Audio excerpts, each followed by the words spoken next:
আলি সোনার মদিনা মহরমের 10 তারিখ মহরমের কে কি গটাইলেন রাব্বানা হায়রে কি গটাইলেন রাব্বানা কলিজা ফাটিয়া যায় গো শুনিলে তার ঘটনা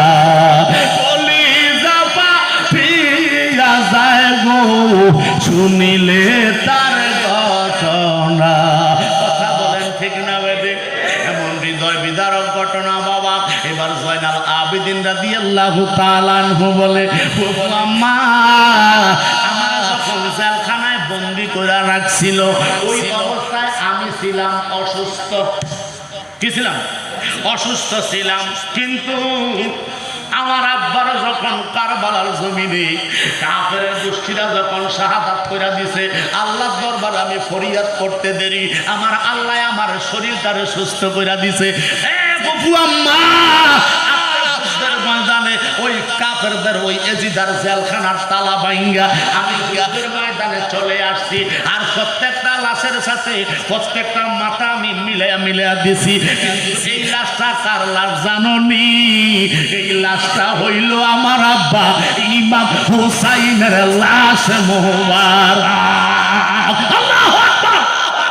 ইমাম হুসাইন রাদিয়াল্লাহু তাআলা আনহু দিক দিয়া যখন কারবালার জমিনে গেছেন একটু পিছনে চলে গেলাম। কারবালার জমিনে গেছেন ওই এলাকাবাসীদের থেকে ডাকাইয়া সবাইকে বলেছে একটু জায়গা আমার জন্য দাও। জোরে বলেন মারহাবা। একটু জায়গা ইমাম হুসাইন রাদিয়াল্লাহু তাআলা আনহু ক্রয় করে গেছে। আমাদের অনেক সময় দেখবেন জায়গা সম্পদের কোনো অভাব নাই, কথা বলেন ঠিক কিনা? টাকা পয়সার কোনো অভাব অনটন নাই, কিন্তু মরার পরে কবরের জায়গাটা পুত্রা দেয় না। আমি যে লক্ষ কোটি মিলিয়ন টাকার মালিক, কিন্তু মরার পরে আমার লাশটা কোন জায়গায় কবর দিব? কারণ বেশি দামের জায়গাটা যদি কবর দেয় ছোট হতে পারে এই জায়গা দিতাম না, এটা আমি নেবো বাদ দিলাম। কথা কয় না? মাছ যারা করতো আমিকা বাজারের লোকের জায়গাটা তো আমি না হেনকা বাবার কবর দিতাম, পাত্র নিয়ে দিয়ে দেব। কথা কন ঠিক না বেঠে? এই জন্য কবরের জায়গা নিজে বার করে যাইবেন, এটা ইমাম হুসাইনের সুন্নাত। জোরে কন মারহাবা, আরো জোরে বলেন মারহাবা। নিজের শেষ অন্তিম জায়গাটা 3.5 হাত জায়গা, 1.5 হাত আর যায় 3.5 হাত লম্বা, এই জায়গাটাই তো আমাদের আসল বাড়ি। কথা বলেন না ঠিক না বেঠে? ইমাম হুসাইন বলে আমি তোমাদের থেকে এই জায়গাটা ক্রয় করে নিলাম, যেই জায়গার ভিতরে ইমাম হুসাইনের রওজা মোবারক। সুবহানাল্লাহ। তোমরা আমার লাশটারে বালি দিও, আমার লাশটারে তোমরা দাফন করে দিও। তোমাদের কাছে আমার কোনো দাবি নাই, তোমাদেরকে জায়গার বিনিময়ে আমি টাকা বুঝাইয়া দিছি।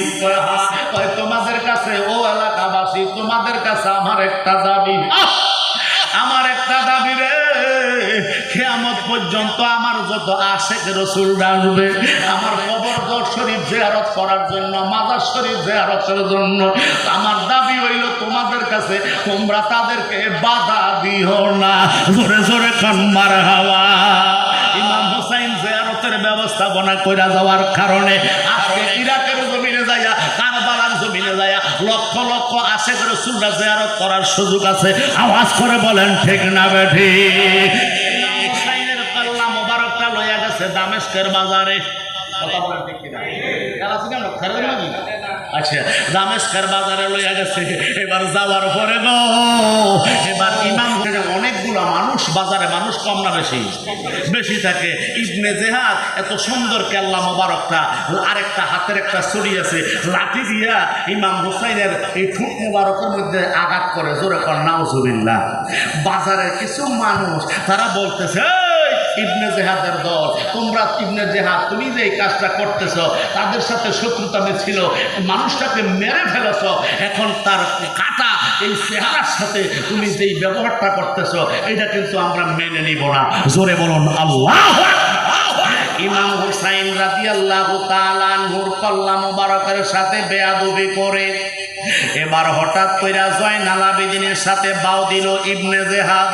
ইবনে জেহাদ আমরা একটা কাজ করি, মিল্লা জিল্লা বাকি জিন্দেগিটা বাকি সমাজে সাজাই, এরকম লোক আছে না নাই?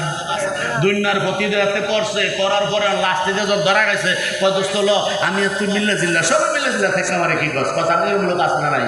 এটি হলো দুষ্ট লোকের মিষ্টি কথা। কথা কোন ঠিক না বেড়ি? এই দুষ্ট লোকটি চিন্তা রাখুন লাগবে রে বাবা।